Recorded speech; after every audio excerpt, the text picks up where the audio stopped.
ভগবানের শরণ নিলে কি হবে? অহং ত্বাং সর্বপাপেভ্যো মোক্ষয়িষ্যামি মা শুচঃ।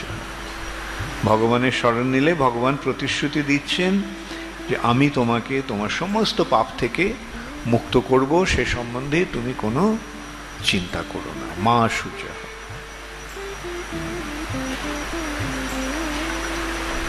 এবং সেই শ্লোকে এটাও বলা হয়েছে যে ভগবান যে পন্থাটি আচরণ করেন, যে পন্থাটি ভগবান দিয়েছেন, এবং শ্রী চৈতন্য মহাপ্রভু রূপে এসে ভগবান যে পন্থাটি অনুশীলন করেছেন, আচরণ করার মাধ্যমে আমাদের শিক্ষা দিয়েছেন, সেই পন্থাটি হচ্ছে সর্বশ্রেষ্ঠ পন্থা।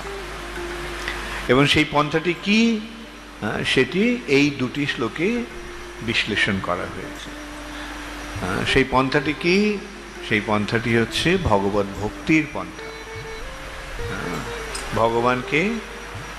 ভগবানকে ভালোবাসার পন্থা।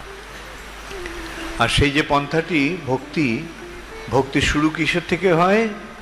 আদৌ গুরবাশ্রয়। সর্বপ্রথমে শ্রী গুরুর আশ্রয় গ্রহণ করা, পাদাশ্রয় গ্রহণ করা। কেননা গুরুর শিক্ষা লাভ না করতে পারলে এই পন্থাটি বোঝা যাবে না, এই পন্থাটির অনুশীলন করা যাবে না। কেউ কি নিজে নিজে সবকিছু শিখে নিতে পারে? তোমরা কেউ কি এখানে অ ক খ নিজে নিজে শিখেছ?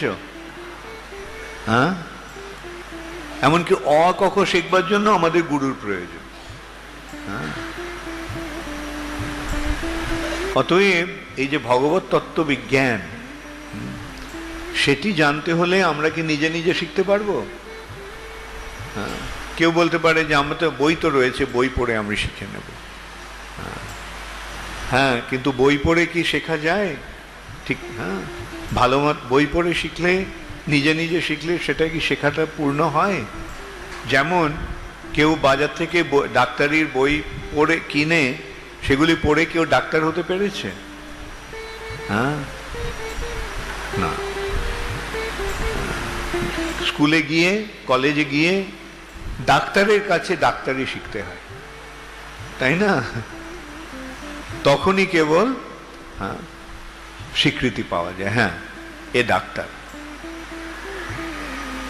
কেউ যদি নিজে নিজে ডাক্তার হওয়ার ইয়ে করে,